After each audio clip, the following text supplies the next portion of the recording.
Part 4 of operations of a fraction is dividing fractions.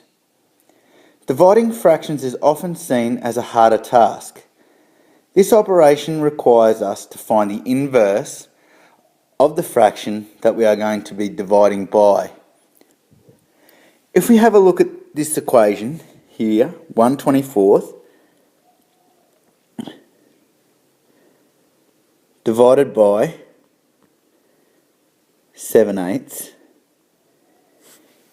You can see that students could become confused with this if they look at it the same way they looked at multiplication. It's impossible to divide 7 into 1, although we can divide 8 into 24. It doesn't work. The way that we have to do this is to find the inverse or the reciprocal of the second fraction.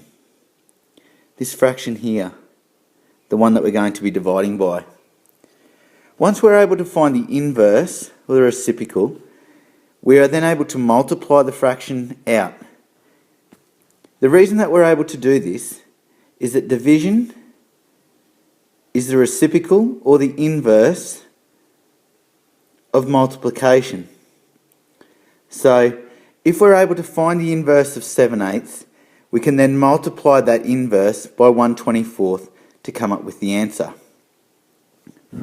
The way we find the inverse is to change the fraction around. So we need to bring the 8 to the top and we need to put the 7 on the bottom. So the inverse of 7/8 is 8/7. If we then look at the equation the same way that we looked at multiplication of a fraction, we have 1/24 multiplied by 8/7. Now, just like with multiplication of a fraction, we are able to multiply the numbers out.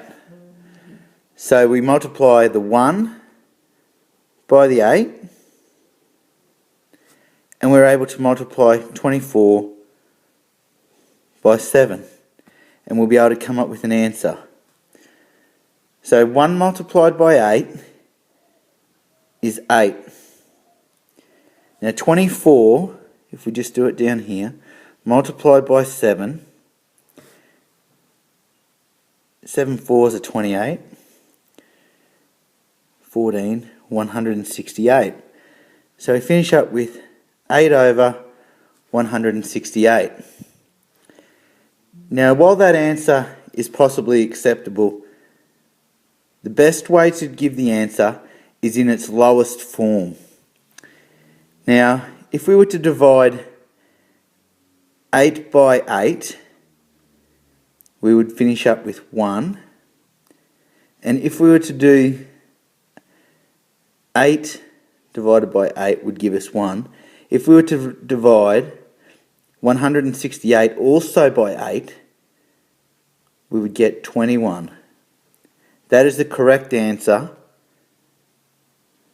when you are dividing 1/24 by 7/8. As you can see, finding the reciprocal is the first step in this process. Without it, we are not able to do the multiplication to give us the correct answer. Once the reciprocal has been found, the multiplication is done exactly the same way as any other multiplication. We then find our number and just reduce it to the smallest fraction possible. Remember to keep it in balance.